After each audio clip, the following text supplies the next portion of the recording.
Rev up your engines!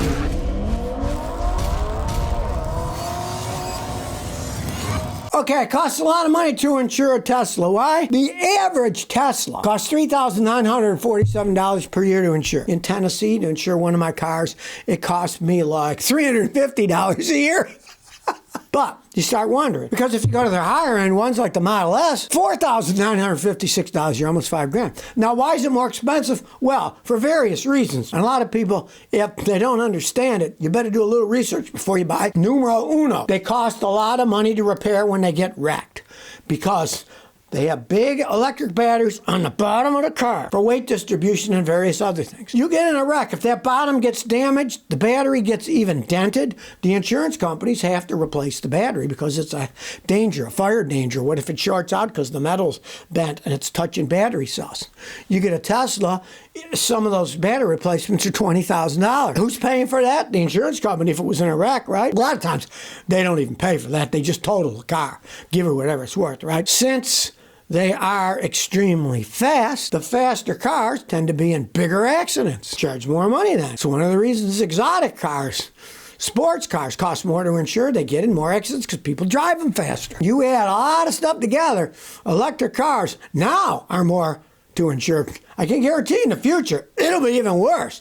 If there ends up being millions of them on the American road, guess what? Your insurance rates are going to be going up the wazoo. They weigh more because of the battery. So when they hit something, there's more mass. They're going to do more damage to the other people's cars that your company's going to have to pay for. So everybody tells you we're going to save money with electric cars. No, we aren't. We're going to be paying it through the nose. Not to even include the price of electricity, which is already starting to rise. They're going to have to make more generating stations and more transmission lines and everything else to get the electricity to charge your electric car, right? It doesn't exist now. That's going to cost a fortune. Who do you think's paying for it? We, the consumers. It won't be cheap filling up your electric car with electricity in the future if there's millions of them because they'll just start jacking that up. And what are you going to do? Generate your own electricity? Yeah.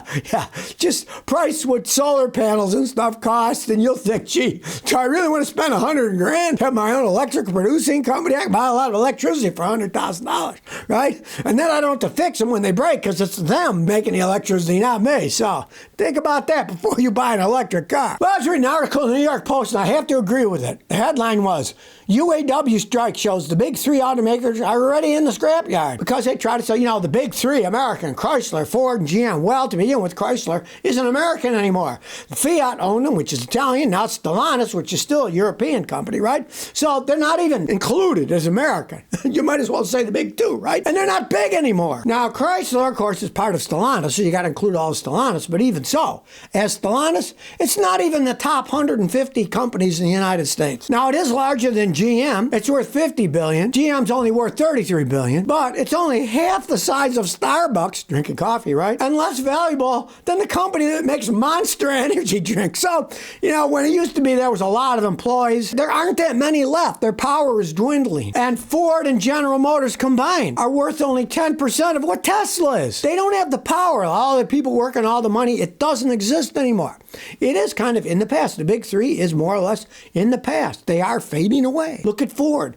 They have more recalls than anybody else. The year before and this year, they're still leading in most recalls of problems making them. They're screwed up companies. And what are most of them doing? They're moving their production down to Mexico as we speak. Chrysler stuff's in Mexico. GM and Ford pulling stuff to Mexico. As I said in the New York Post, and I quote, among the U.S. factories that produce the most cars and trucks, as opposed to the ones that produce the most headlines, most are owned by non-U.S. companies and operate in right-to-work states. The unions don't have the power that they used to have. Everything's changing. You can forget the big three. Look at this. The number one car factory in the United States for making stuff is Tesla's in California. Number two is Toyota in Kentucky. Number three is BMW in South Carolina. Number four is Toyota in Princeton. And finally, number five is Ford, making their Super Duty trucks in the right-to-work state of Kentucky, where unions don't have any power. As the unions fade away, so do what you call them, the big three, aren't that big anymore, right? The products they make don't hold up all that much. I had a guy the other day come over here. He was driving a Honda.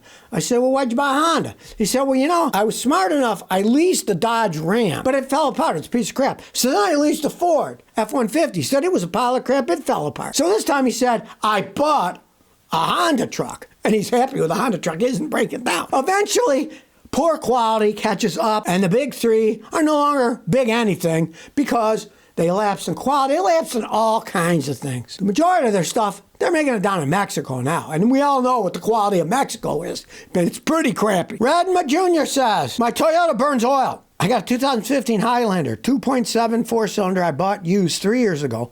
Burns half a quart of oil after 2,000 miles. Is there an additive I can use to keep it from burning? You're burning half a quart every 2,000 miles. Not outrageously, but it's burning oil, okay?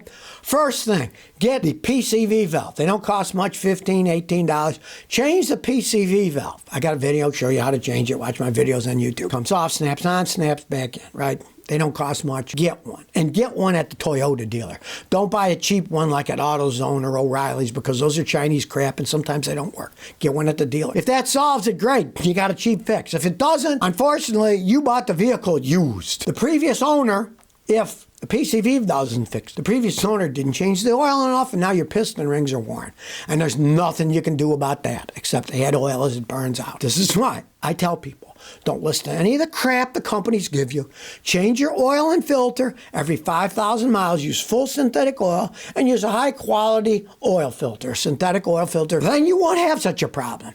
But you bought it used. The previous owner, obviously, if the PCV valve fixes it, great. Then that's no problem. But if that doesn't fix it, the previous owner just didn't change the oil enough, and now you're going to have to burn a little bit of oil, and you got to add the oil. There's nothing you can do about it. Piston rings are steel, and when they're worn, they're just worn, and it will burn a little bit of oil. Half a quart every 2,000 miles isn't that big deal, you know. Try the PCV valve. It might fix it. Check it out. Elon Musk's up something bizarre. Look at this. He's building this water feature in Austin. They're going to call it a gig water loop. As I look close, you see a bunch of it, a big kind of waterfall.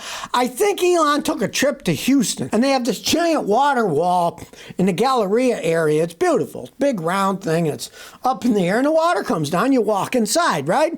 I guess he saw that and thought he'd one-up him. And in Austin, he's going to build this giant water feature around his little headquarters in Austin, Texas. Now, if he knows anything about Austin, it's a semi-arid, almost desert climate, some of it.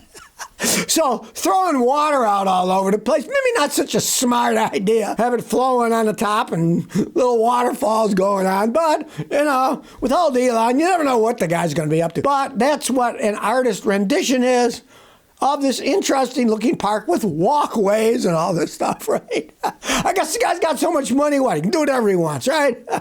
And if the water people say, hey, you shouldn't do this, I'm sure he'd find some way to bribe them so they'll let him build this water feature in Austin.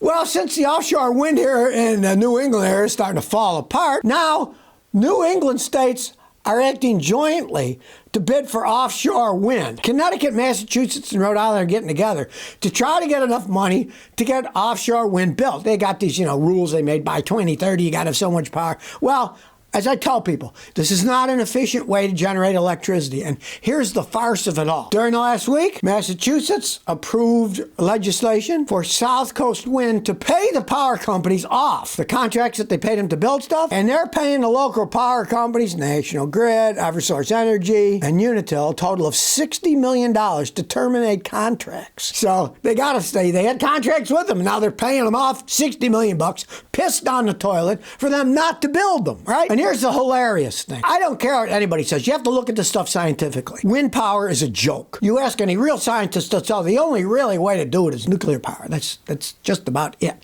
Because, listen to this. Rhode Island is seeking 1,000 megawatts of offshore wind by 2033. They're planning 1,000 megawatts. That's 1,000 megawatts. You might think, 1,000 megawatts. Look at all the power. And that's what they're planning. Not what might happen. What they want to plan. 1,000 megawatts, right? Okay. Now, how much power does Rhode Island use? They use 7,700 gigawatts of electricity. And they want to have 1,200 megawatts by 2033. 1,000 megawatts is 1 gigawatt. And they use 7,700 gigawatts of energy. So we're talking about less than 1/1000%, right? They use 7,700 gigawatts, and this thing is going to make a little bit over 1 gigawatt. So you're 7,699 gigawatts short of the power Rhode Island would use building these super expensive offshore wind turbines. It is a joke, people.